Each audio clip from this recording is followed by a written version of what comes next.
그럼 지금부터 첫 번째 특강을 진행하도록 할 텐데요. 첫 번째 주제는 문재인 정부 소득주도 성장 정책의 결과입니다.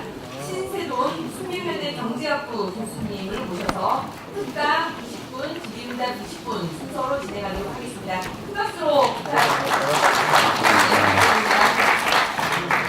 JTBC 1월 2일날 저녁 방송 덕분에 좋은 자리 만들어 주셔서 고맙습니다. 제 이름은 이미 박근혜의 비서실장 후보로 올라서 많이 더러워졌습니다만 또 저는 평생에 당에는 한 번도 몸을 담아본 적이 없는 사람이라서 정당 모험에 굉장히 조금 어색합니다만은 지금 사안이니만큼 제가 드리고 싶은 몇 가지 꼭지를 팩트 중심으로 보고 드리려고 합니다. 사실 여의도 연구소에서 이런 걸 해야 되는데 안 하기 때문에 제가 했습니다. 여의도 연구소 진짜 분발하십시오.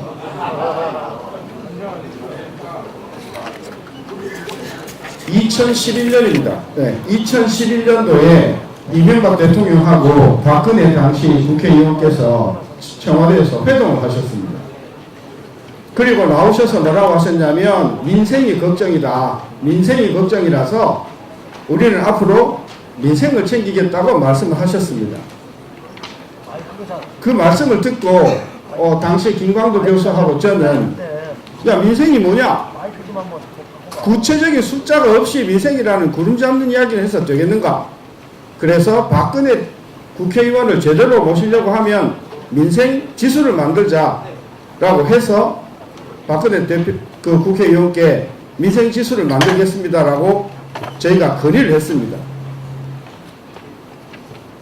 그때 뭐라고 딱 반응을 하시냐면 그 지표가 나쁘게 나오면 어떡하실 겁니까? 충격을 받았어요.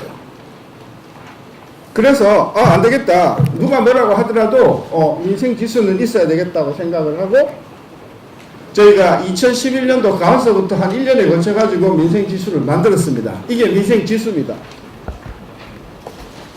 이게 숫자가 조금 흐릿해서 잘 안 보이시겠지만은 한번 보십시오. 2003년도를 100으로 놓고 노무현 정부를 100으로 놓고 시작을 하는 겁니다. 물론 이전 자료도 있습니다만은 2000년서부터 우리가 자료를 만들었습니다만은 노무현 정부는 상반기는 잘 나가다가 105까지 올라갔다가 하반기 급전직하로 추락을 했습니다.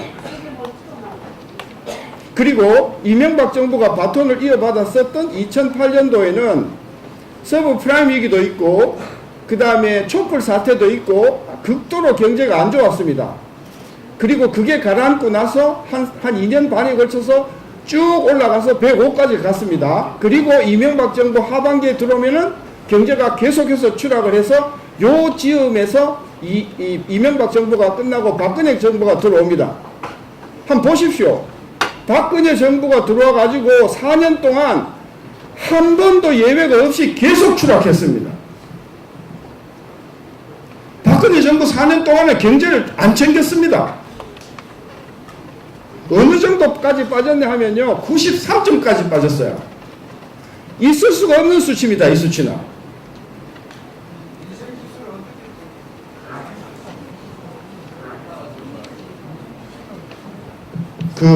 그거 이야기하면 한 2시간 말씀을 드려야 되니까 신 교수의 권위를 믿고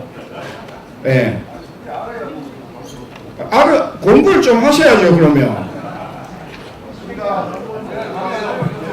아니 제가 드리고 싶은 포인트가 뭐냐 하면요 박근혜 정부가 2016년에 망가지는데요 망가지는 이유가 대부분 최순실 때문이라고 그러는데요 제가 오늘 자료를 계속 보여드릴게요. 2016년도 말에 촛불혁명이 일어났을 당시에 경제가 얼마나 나빴는지가 지금 계속해서 통계를 보여드릴 테니까 저는 그래서 지나놓고 보니까 우리가 전부 최순실한테 가려 있었는데 2016년도 경제가 얼마나 안 좋았는가 하는 게 드러나기 때문에 제가 포인트 하고 싶은 것은 문재인 정부 들어와가지고 그들이 말하는 소득주도 성장이라고 했음에도 불구하고 지금 5분기 동안 계속해서 민생지수가 추락하고 있으면서 지금의 민생지수는 박근혜 그 나빴던 때보다도 더 나쁘다.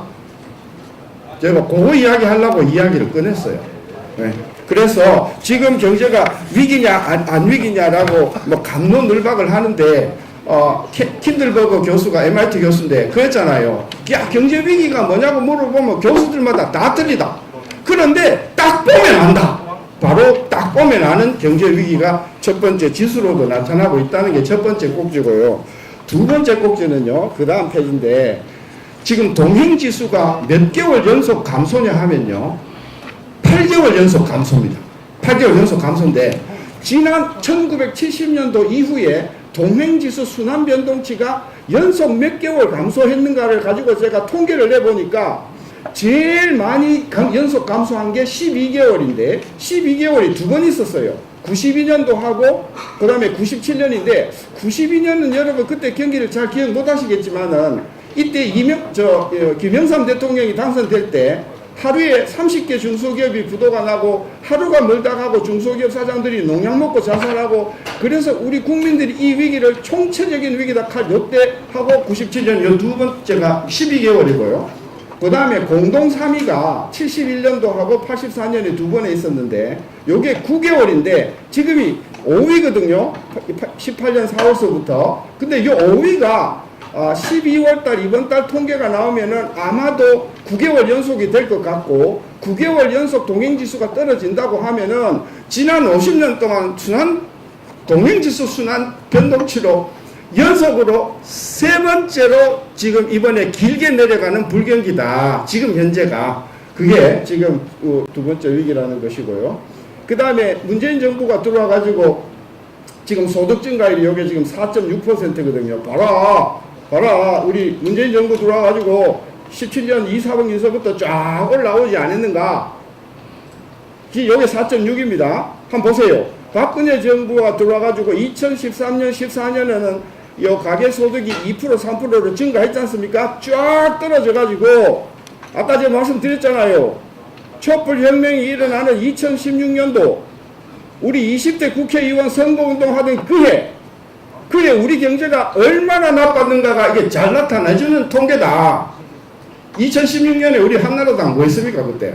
제 기억납니다 그때. 공천 문제, 뭐 내부 갈등 문제, 누구는 넣고 누구는 안 넣고 막 그럴 무렵에 2016년도 우리 경제는 정말 끝없이 추락하고 있었다는 것을 잘 나타내주는 통계라서 문재인 정부도 경제를 이렇게 소홀히 다루면 저는 똑같은 그런 국민이 될 거다. 그죠? 그래서 어쨌든 오케이. 표면적으로 4.6% 문재인 정부는 성공했다고 주장을 합니다. 내막을 한번 들여다봅시다. 소득은 세 가지 소스로 들어옵니다. 근로소득이 있고 사업소득이 있고 이전소득이라는 게 있습니다. 근로소득 한번 보실래요? 문재인 정부가 들어오기 직전에 우리 박근혜 정부 말기에 2017년 1분기에 근로소득이 하나도 증가 안 했습니다. 정말 처참했습니다. 문재인 정부 들어가서 쭉 올라가죠. 그죠? 요게 2018년 1분기입니다. 작년 1분기입니다. 계속해서 어찌 되고 있습니까? 계속해서 지금 떨어지고 있습니다. 근로소득. 요거 4분기 되면은요, 아마 더 떨어져 있을 겁니다. 지금 근로소득이 굉장히 빠른 속도로 망가지고 있어요. 첫 번째가 그거요. 두 번째 한번 보실까요? 사업소득인데요. 사업소득은 더 정말 절망스럽습니다. 보세요. 박근혜 정부 말기에 사업소득이 거의 증가를 안 했습니다. 그죠? 그러다가 문재인 정부 들어와가지고 2분기부터 쫙 올라갑니다. 그러고는 작년 2분기 이후에, 재작년 2분기 이후로 계속 떨어져가지고 지금 사업소득 증가율이 최근에 지금 1%대가 안 됩니다. 지금 사업소득이 전혀 증가하지 않고 있다. 근로소득도 굉장히 빠른 속도로 증가율이 떨어져서 지금 증가하지 않고 있다. 그러면 문재인 정부가 소득주도 성장해가지고 4.6% 성장 나왔다는 건 그 어디서 나왔겠습니까? 나머지 남은 게 뭡니까? 이전소득입니다. 그래서 제가 이전소득 보여드릴게요. 이게 이전소득입니다. 보세요. 박근혜 정부 내내 이전소득은 작년에 비해서 그래도 한 5% 정도 좀 뭐 큰 변동이 없었지만 문재인 정부 들어오서부터 이전소득가 폭발적으로 증가해서 작년 3분기 이전 소득 증가율은 전년 동기로 23% 지금 달하고 있습니다. 작년 3분기 통계가 지금 가장 최근 통계라서 작년 3분기에 우리 소득이 4.6% 57만 원 증가했는데 그 57만 원의 절반인 27만 원이 이전 소득입니다. 자, 계산 한번 해봅시다. 한 가구당 한 분기에 27만 원 곱하기 2천만 가구 곱하기 4분기 하면 얼마 나오는지 아십니까? 25조 나옵니다.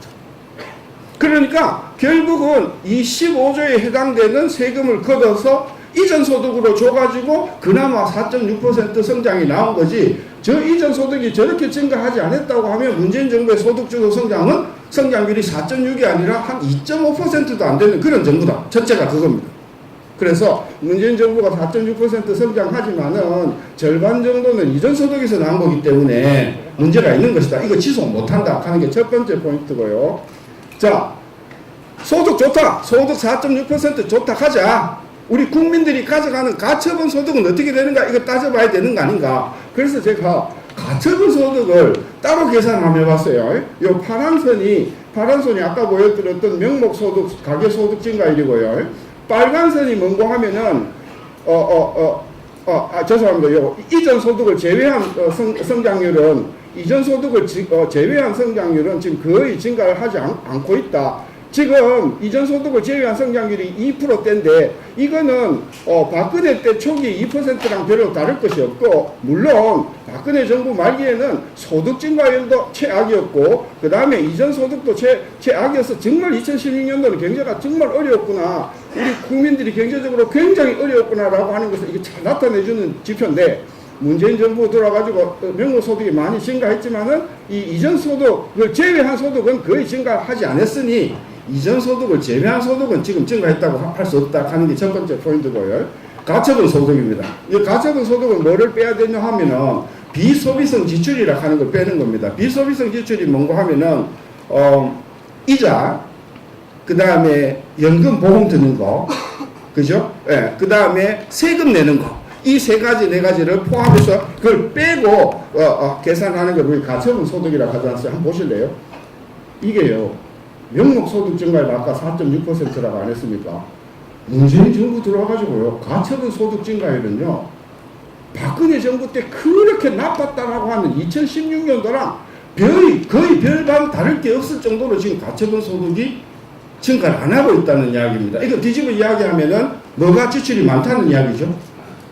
비소비성 지출이 폭발적으로 늘어나고 있다는 거죠. 그죠? 제가 보여드릴게요. 이게 비소비성 지출의 증가율입니다. 박근혜 정부 내내 비소비성 지출, 예를 들면 세금, 연금, 보험, 그 다음에 이자 비용은 한번 보십시오. 2014년, 15년 내내 5% 안짝이었지 않습니까? 요 문재인 정부 들어오고 나서는요, 작년, 재작년 4, 4분기서부터 이게 뭐 10% 넘어가더니 요때는 얼마냐면요, 22.6%입니다, 지금. 그러니까 지금 비소비성 지출이 폭발적으로 늘어날 거고요. 올 연말 되면요, 여러분 들으셨죠, 그죠? 공시지가 다 반영 비율 올리죠. 그 다음에 뭐 등등등등 올렸지 않습니까? 아마 올 가을 겨울쯤 되면요, 재산세, 그 다음에 종부세, 뭐 할 것 없이 세금 부담이 엄청나게 커지면서 지금 밀람이 일어날지도 모른다 우려할 정도로 지금 무서운 기세로 비소비성 지출이 증가하고 있다. 이게 문재인 정부가 이야기하는 소득주도 성장의 근본적인 문제라는 것이죠. 이전 소득 많이 줘가지고 명목소득은 증가한 것 같은데 세금 떼고 뭐 떼고 남는 것은 거의 증가하는 것이 없는 상황이 지금 소득주도 성장의 현 주소다. 이 말씀 제가 드리고 싶었던 것이고요. 자, 이게 재밌습니다. 아까 가처분 소득이 증가 안 했다 했잖아요. 그죠? 제가 이걸 1분위, 2분위, 3분위, 4분위, 5분위로 나눠서 봤더니 어마어마한 이 사실이 숨어 있습니다. 이 표가 조금 복잡한데요. 1분입니다. 제일 못 사는 사람들입니다. 제일 못 사는 사람들의 소득은요, 문재인 정부 들어와가지고 별로 증가 하도 안 했어요. 문재인 정부 들어와가지고 파란선은 계속해서 마이너스였어요. 이거 언론에 많이 탔어요. 1분위의 가계는 소득이 7%, 8% 줄고 있더라 그랬어요. 3분위에 조금 올라왔어요. 근데 연간으로 보면 확실히 마이너스예요. 그런데 가처분 소득 증가율을 보니까 재작년서부터 1분위의 가처분 소득은 속절없이 지금 줄어들어서 마이너스 10%대로 지금 가처분 소득이 줄어들고 있다. 이런 이야기입니다. 그러니까 문재인 정부의 소득주도 성장에서 전체로 보면 4.6% 증가하는 것 같지만 분위로 보면 1분위가 굉장히 소득 증가율이 낮거나 감소했는데 그거보다 더 참혹한 것은 가처분 소득 증가율의 이 증가율은 퍼런선보다도 훨씬 더 밑에 있어서 가처분 소득이 무서운 속도로 1분위에 지금 줄어들고 있다. 이게 첫 번째죠. 그 다음 2분위 보여드릴까? 2분위 보면은 2분위도 파란 그 소득 증가율은 문재인 정부 들어와가지고 별로 증가 안 했어요. 오히려 마이너스 했다고 보면 돼요. 파란 선이 전부 이 0% 밑에 있어요.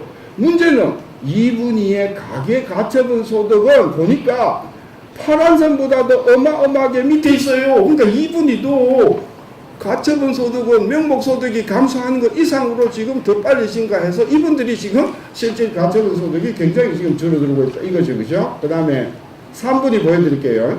3분위는 명목 소득은 조금 올라갔다가 내려갔다가 다시 올라와서 그러나 대체로 명목 소득은 문재인 정부 전이나 문재인 정부 후나 뭐 큰 변동이 없어요. 그런데 3분위의 가처분 소득을 보니까 작년 1분기, 작년 2분기, 작년 3분기 할 것 없이 마이너스 선에 있지 않습니까? 3분위 계층조차도 가처분 소득이 지금 줄고 있다. 이야기 아닙니까? 결론은 뭐냐?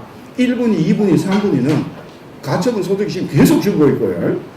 그리고 1분위, 2분위는 가처분 소득만 주는 게 아니라 명목 소득마저도 지금 절대적으로 줄고 있다. 이거 아닙니까? 제가 4분위 보여드릴게요. 이게 4분위입니다.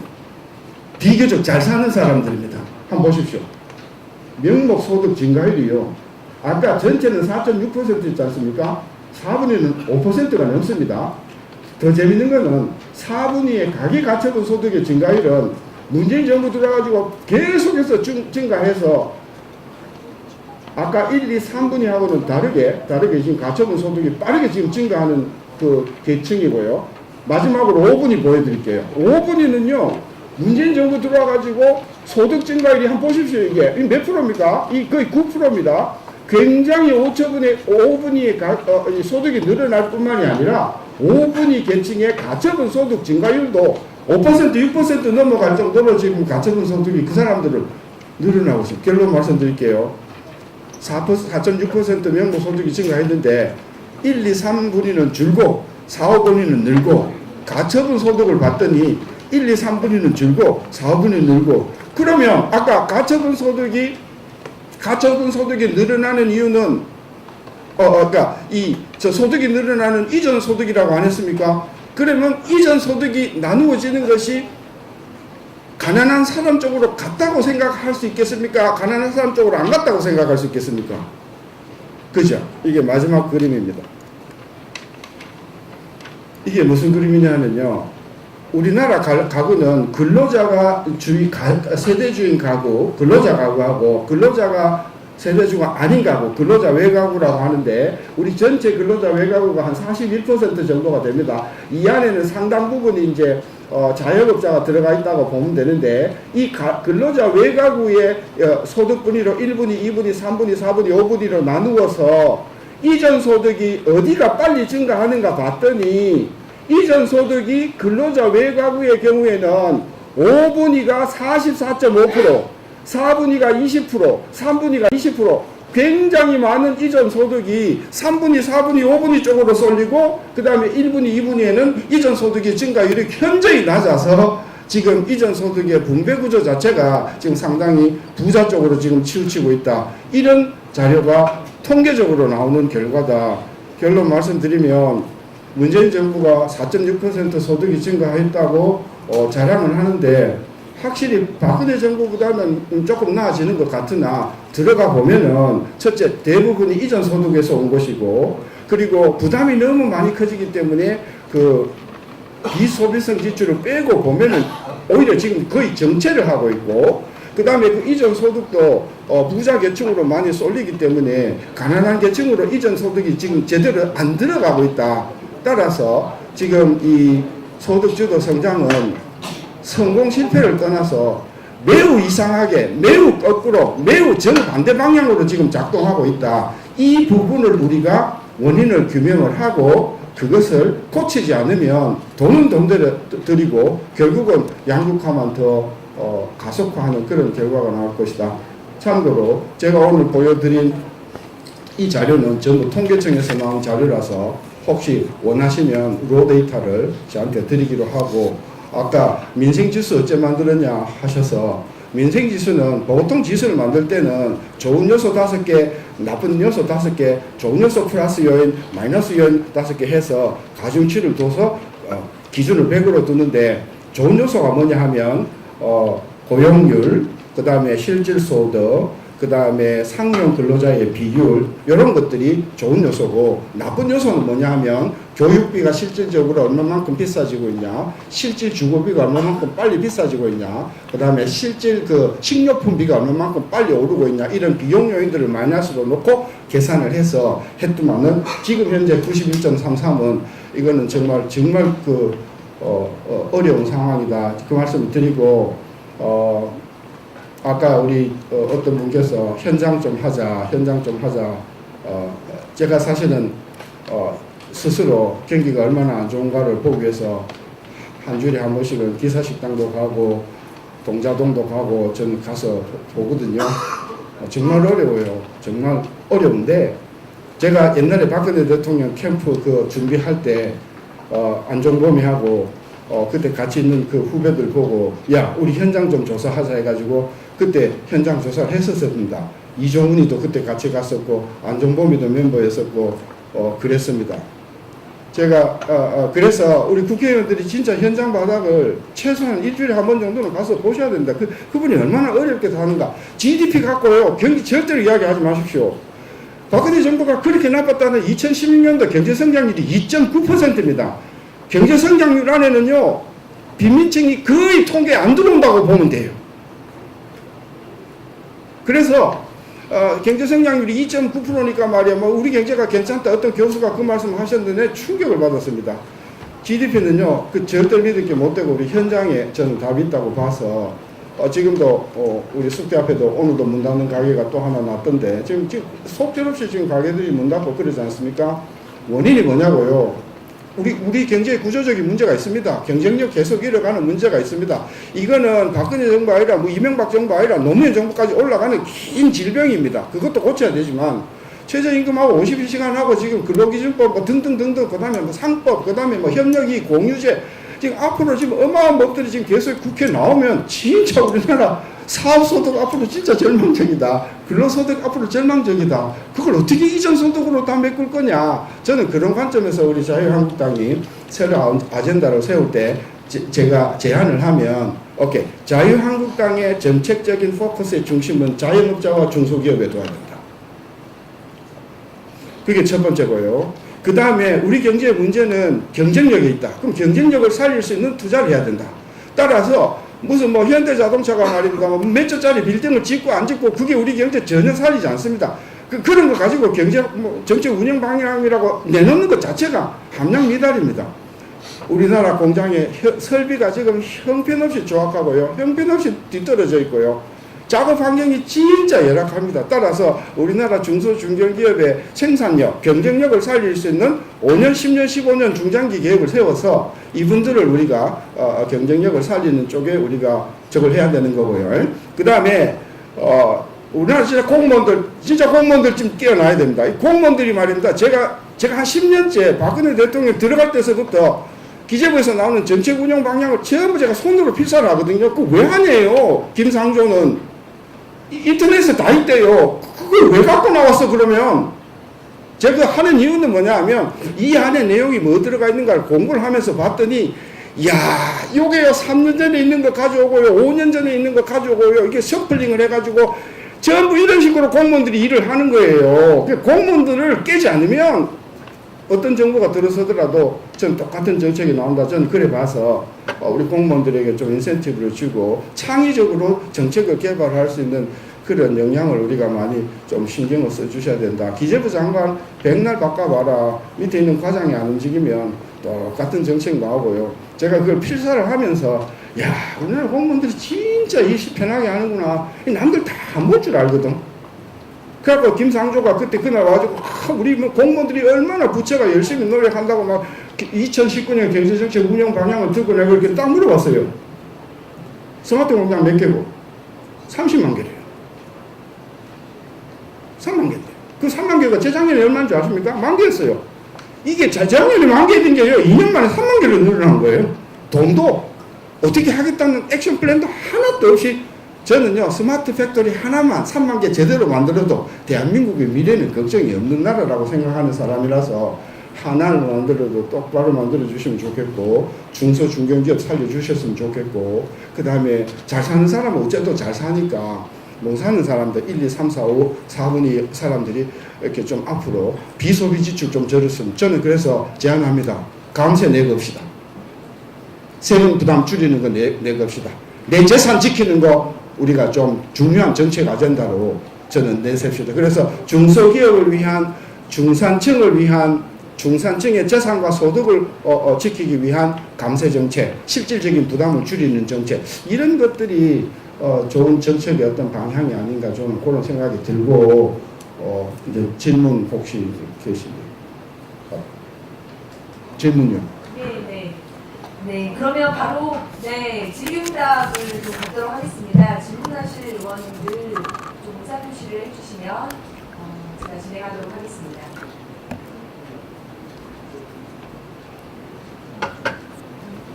네. 네네네네.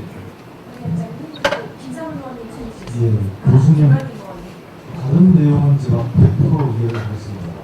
그런데 보호자들한테 이전 소득이 더 많이 갔다는 것은 제보들은 아니고 모르겠습니다. 왜 그러냐고요? 저게 소득이 아니고 소득 증가율입니다. 소득 증가율입니다. 그러니까 증가율이 지금 그러니까 5분위 쪽으로 계속해서 굉장히 많이 지금 들어가고 있는데 이유가 뭐냐고요? 저는 그게 일단 정보 같아요.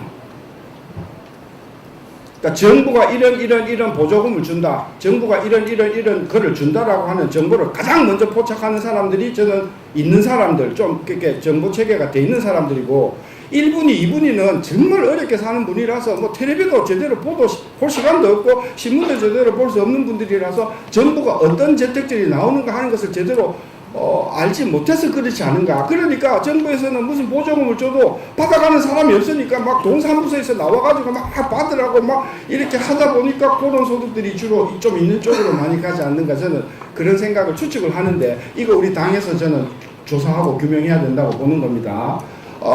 저는 그런 어떤 인포메이션의 어떤 그런 그 편향성이 좀 있지 않겠는가 싶고, 이전 소득이 제대로 가난한 사람한테 이렇게 갈 수 있도록, 이렇게 지금 신문에 아까 어떤 말씀 하셨지만은 정부에게 보조금을 안 쓰니까 막 쓰게 하기 위해서 자격도 없는 사람들한테 막 준다고 하지 않습니까? 이제 이런 것들이 다 이렇게 저는 나타나는 거라고 봐서, 그 부분 왜 이전 소득이 부유층 쪽으로 많이 쏠려 들어가는가 하는 문제는 우리 여의도 연구소에서 좀 연구를 해야 합니다. 저 혼자로서는 이게 아마 문재인 정부의 가장 치명적인 어떤 저는 취약점이 될 거라고 봅니다. 없으십니까? 네, 답변해 주셨으면 김광민 의원님. 네. 같은 질문이에요. 네, 그럼 박성준 의원님. 김상훈 의원 죄송합니다. 제가 다음 질의로 드리도록 하겠습니다. 앉아서 말씀하세요. 네, 저는 신청원의 박성준 의원입니다. 통상적으로 우리가 생각할 때 상당히 소득이 5분위 정도 된다면 기업을 상당히 크게 하는 사람이니까 수출을 놓고 사는 그런 걸 하니까 충분히 이해는 가는데, 4분위 정도 생각하면은 지금 현재 상당히 좀 제대로 자영업자라든지 집을 가지고 있는 사람들 보면은 재산세라든지 종부세 이런 게 많이 지금 소득평가에 늘어납니다. 그러니까 상당히 지출이 많아지고, 그 다음에 이자라든지 연금이라든지 세금 이런 관련해서 늘어나는 부분이 굉장히 많을 텐데, 이렇게 소득, 가치분 소득 증가 이렇게 늘어난다. 다른 데보다 훨씬 늘어난다는 게 조금 이해가 안 되고, 두 번째는 5분위에서 지금 우리가 소득주도 성장해서 최저임금을 인상시켜서 상당히 이전 비용으로 나가는, 국가에서 이전 비용으로 나가는 25조 원 상당 부분이 복지 관련 재원인데, 그럼 5분이나 4분이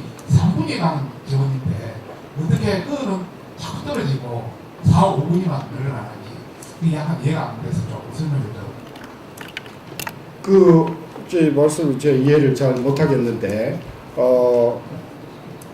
가처분 소득이, 여기서, 이게 지금 5분위하고 4분위 보면은, 4분위는 지금 파란선이고 빨간선이 같이 올라가고, 5분위도 빨간선, 파란선이 다 올라갔다 좀 떨어지긴 지는데, 요 좌표를 보시면, 5분위는 이 선이 4%거든요. 한, 고전에 거 보실래요? 그 고전에 거는 이게 이 선이 2%단 말입니다. 그러니까 4분위하고 5분위를 겹쳐 놓으면 5분위의 숫자들이 전부 이후에 와 있어요. 그래 복잡해서 내가 이걸 분리를 했는데, 포인트는 뭐냐 하면 총소득도 5분위 쪽으로 가면 갈수록 증가율이 빨라지고 4분위보다도, 그 다음에 가처분 소득도 계속 빨라지는데 잘 사는 쪽이 훨씬 더 가처분 소득도 빨리 증가하고 있다. 그건 뭐냐 하면 아까 이 질문 같으시네요. 뭐 여러 가지 세금 부담도 많은데 왜 이게 빨리 늘어나냐. 세금 부담 늘어나는 것보다도 훨씬 더 많은 다른 어떤 소득, 예를 들면 사업소득이 늘어나서 그런 거라고 볼 수가 있겠죠. 궁금하시면 우리 여의도를 통해서 연구를 상세하게 진짜로. 저 혼자서 알겠습니다. 예, 4분위, 5분위라면 네. 위에 상단에 20%, 그다음 바로 밑에 20% 아닙니까? 그렇죠. 그러면 전 국민의 40% 해야 합니다. 그렇습니다. 지금 우리 자영업자라든지 중소기업 하는 사람들이 합쳐다면 위에 20% 정도 되면 상당 부분이 다 이미 우리가 조금 잘 사는 사람 커버가 되고, 그 다음에 20%면 상당 지금 어렵다는 사람 다 들어가는 형태가 될 텐데 네.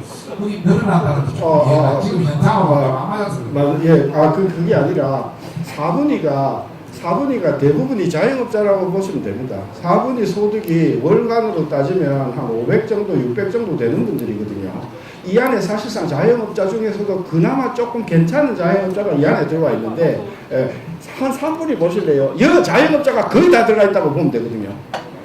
자영업자가. 그러니까 지금 실제로 평범한 편의점의 주인들은 조금 큼직한 식당의 주인들은 다 3분위에 들어간다고 보면 돼요. 이분들은 지금 계속해서 지금 실제 가처분 소득이나 이것들이 참 좋다. 저는 그래 봐서 자영업자는 지금 뭐 하루가 무섭게 꼴깍꼴깍 하는 상황이라는 말은 저는 전적으로 동의합니다. 저는 자영업자가 한 4분 정도.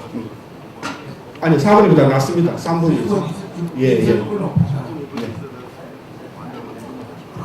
네, 그러면 김상훈 의원님 진행하시고 제가 조금 양해 말씀을 좀 드리도록 하겠습니다. 지금 이제 효율적으로 조금 이 연찬회를 해야 되기 때문에 지금도 좀 시간이 초과되고 있어서 김상훈 의원님 한 분 정도만 더 네. 받고 제가 인자를 정리를 하도록 하겠습니다. 양해를 좀 부탁드리겠습니다. 김상훈 의원님. 예, 죄송합니다. 질문이 길어지면 또 이제 동료님께서 좋아하시지 않을 것 같아가지고 짧게 하겠습니다.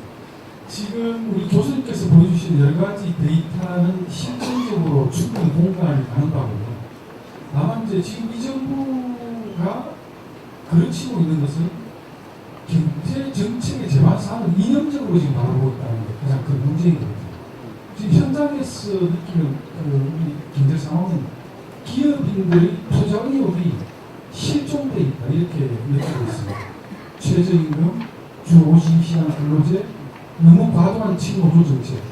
근데 제가 좀 의아스럽게 생각하는 거는 진보 경제학자, 또 지금 현재 청와대에서 실질적으로 경제 정책의 조타수 역할을 맡고 있는 이 많은 분들이 이렇게 현장의 현실과 목소리에 괴리된 정책을 고집하고 있는 이유가 뭐라고 생각하시는지 좀 여쭙고 싶습니다. 네. 제가 아까 2016년, 15년, 제가 혹시 시간 나시면 2015년 우리 김병준 교수님도 저와 같이 동아광장에 그때 필진으로 갔었지만 그 2015년, 16년도거든요. 제가 그때 야 이거 28개월 수출 연속 마이너스 하면 대한민국 진짜 걱정이 된다 해가지고 제가 그때 기고를 많이 했었는데요. 그렇게 경제가 어렵다. 지금 2016년도 우리 경제가 지금 9분기 연속 수출이 마이너스다. 이렇게 되면 경제가 망가진다가 그렇게 이야기를 했음에도 불구하고 청와대가 완전히 그냥 차단되어가지고 정보가 전달 안 됐습니다. 그건 동의하시죠? 똑같습니다. 지금도 진보나 보수를 떠나서 적어도 어느 정도 기본의 경제학의 인식이 있으신 분은 진보 보수를 떠나서 경제가 굉장히 어렵다는 걸 다 공감을 하고 계시는데 요게 효자동을 뚫지를 못하고 대통령께 못 올라가는 겁니다. 그리고 그 청와대에 있는 사람들은 제가 속성을 알겠어요. 이제 보니까 자기는 하루라도 청와대에 오래 있어야 되거든. 그러니까 이전적인 정부가 들어와서 대통령 심기를 불편하게 하면 안 되거든. 저는 그래서 그게 의도적으로 차단되는 부분이 있고, 대통령께서 그런 것을 극복하시려고 하면 저녁에 그죠?